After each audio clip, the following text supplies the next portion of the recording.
Hey y'all, welcome back to my channel.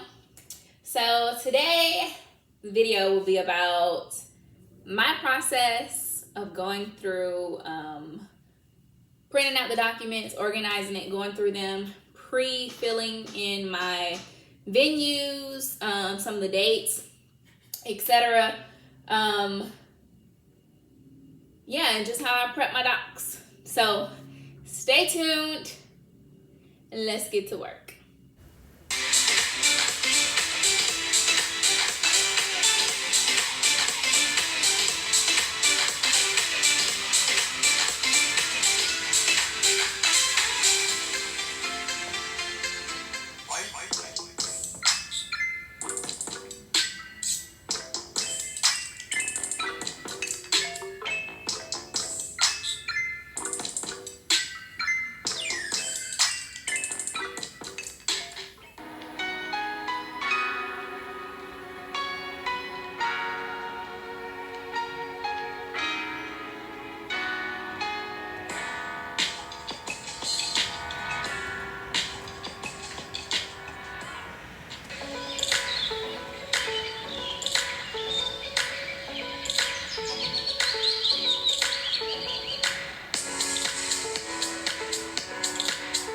So in my hand right now I have the note and the deed of trust. And what I placed on the seat in front of me is the Texas disclosure.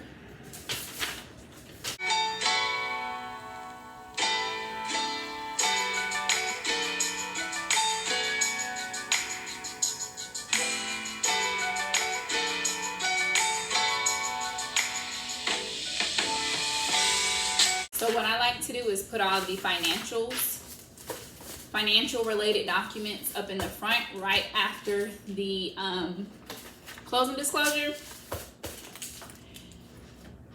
and everything else goes, you know, immediately following that. And then from there, the very last pages usually just be the stuff that may take a little longer, or the stuff that and stuff that take a little longer, as in some of these title pages, like this type of stuff, all these different blanks and crap that they actually got to physically go in, and the name of the document, which I hate these, the ones that they got to fill in, is the gap indemnity, as well as the affidavit and indemnity as to debts and liens. I hate when they put in the blank ones.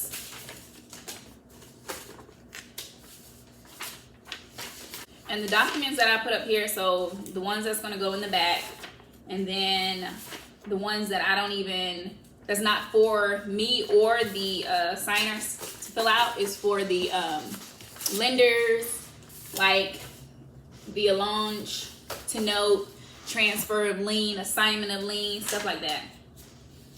I also put the Patriot disclosure in the front of the closing disclosure. We get that stuff out the way. And I actually fill that out and hand the closing disclosure over to him. And I said, you can review these to make sure the numbers look good. And as they're reviewing that, that's when I'm looking at their identification and filling out the U.S. Patriot Act.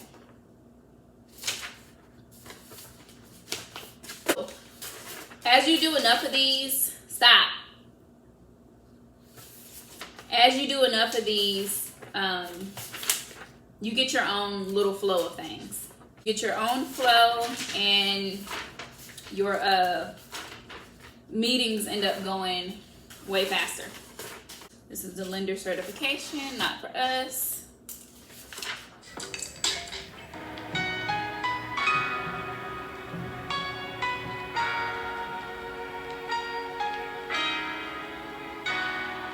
Why are you wasting my paper?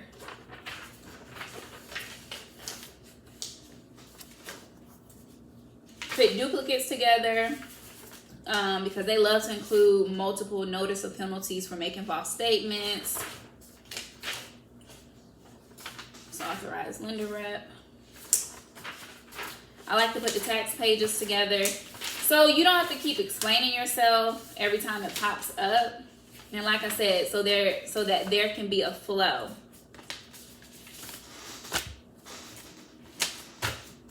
Because it just, when you know what's coming next, and you know you went through it or whatever to make sure everything is good, you know you're more confident presenting your work,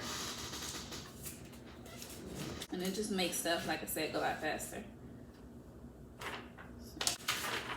So these are the documents. As y'all see, it was 124 pages printed on letter, and then there's 37 that I need to go ahead and print on legal, and then print the copies. So it's a total of 161 pages times 2. And then usually from there, once I have everything printed out, that's when I go in and start pre-filling my stuff in with my handy dandy blue pen, because Texas is blue.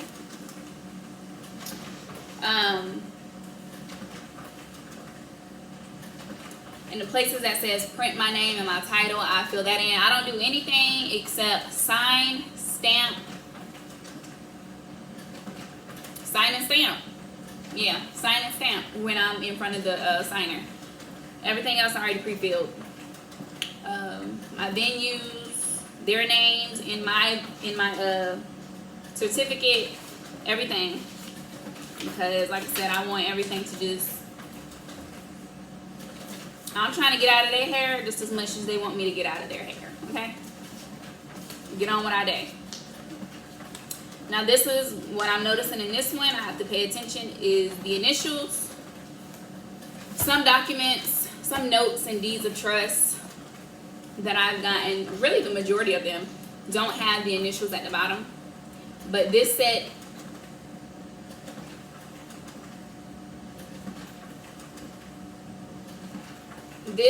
has the initials on the note, deed of trust. And this is another reason why it's great, not best, but it's great when you have that extra time to actually go through and look at your documents. So like I said, nothing won't be a surprise when you're at the table, as well as you won't miss anything because you've already made that mental note and actually physically seen it, that some initials supposed to go on some of these documents.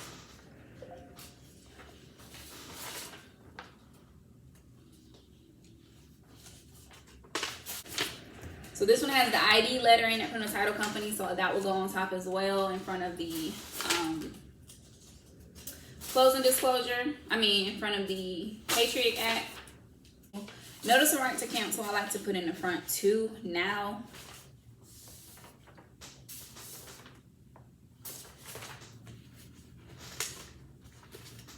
Right after all the financials.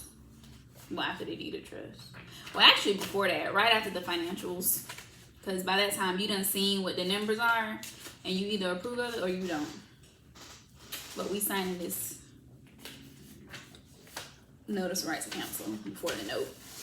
And then before the note, also, there's usually like the Alta settlement statement. So this is a VA person I'm dealing with today. The amortization schedule. Sometimes they want you to sign it. Sometimes they don't have a place to sign it. His, you sign it. So in that case, I put the signing page on top. So once you sign it, put it back together, and move it out the way. And usually I like to put that as well with the financials. So I'll put that right after notice of right to cancel.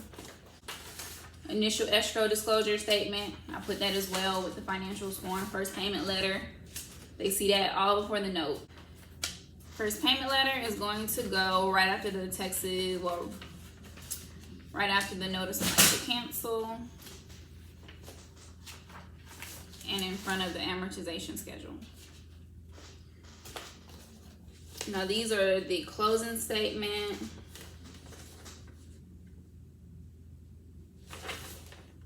Which is financials, but I'm gonna put it in the back.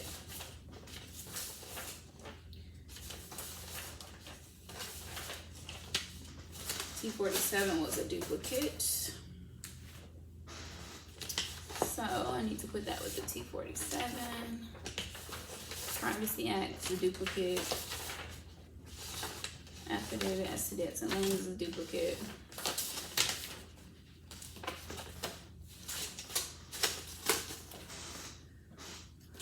So now I'm gonna go through here and look for the T-47.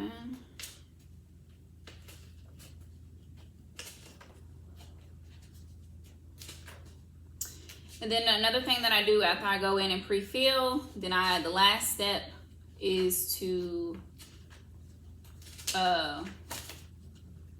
pre-fill my notary journal.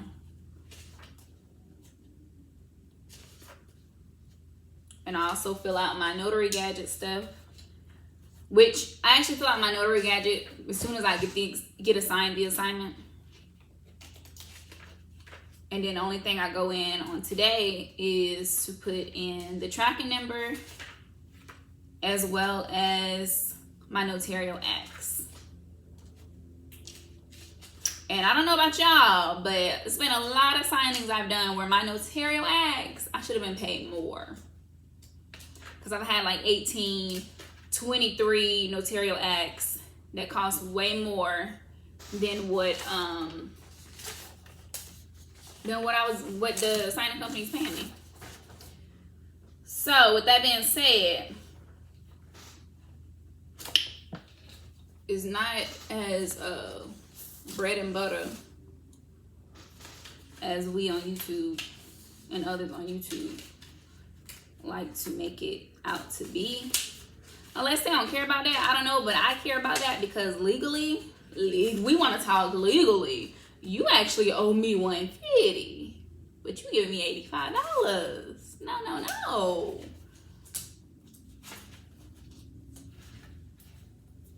So I don't like that part. They should always at least, I don't know, if I had a signing company, my signing company would be bomb because I would definitely do right by the notaries.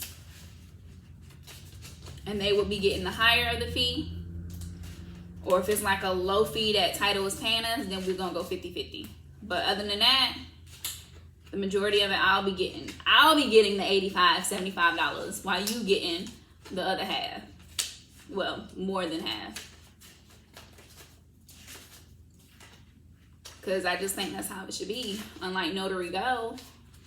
But we're not gonna talk about them. Or should we? Okay, so I can't find the duplicates today. I'm tired of looking through here. Let me just throw these in the stack. Throw it in the stack.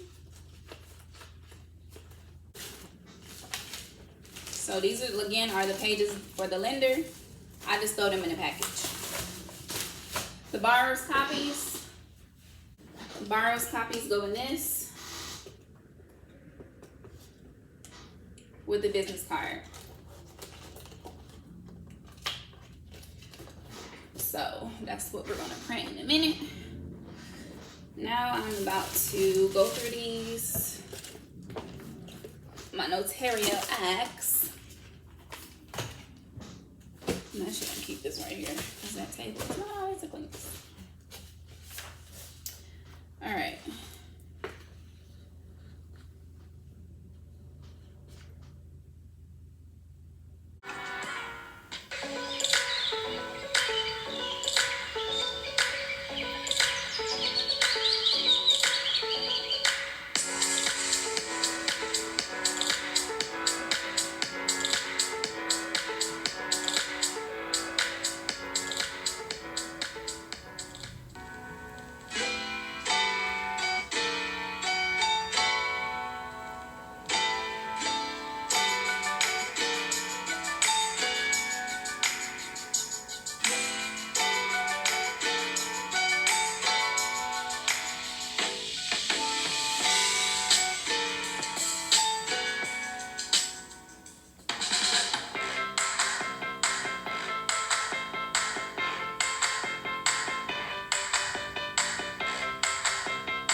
But anyway, y'all, that's what I do. I'm not gonna record the rest because, like I said, I already told you what I need to do, and it's simple. Y'all got the gist of how I do it now. But once I'm all done and this is wrapped up, then I throw it in here. I set it on by the door so I can grab it on the way out, and that's just what I do. So thank you for watching. Stay tuned for the next video.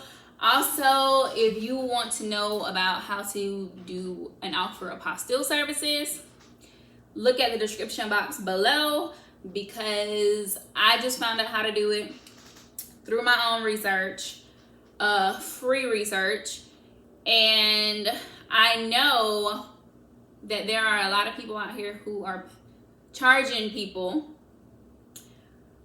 hundreds of dollars to figure out how to offer these services, and I'm only going to charge you $50. So again, if you're not a researcher, then just go ahead and pay $50 and get the information and start offering these apostille services, baby. And for me, I include a little sample fee list. For me, that's like $220 a piece. Okay. So anyway, stay tuned for the next videos, y'all. And yeah, y'all enjoy this beautiful Wednesday. Peace.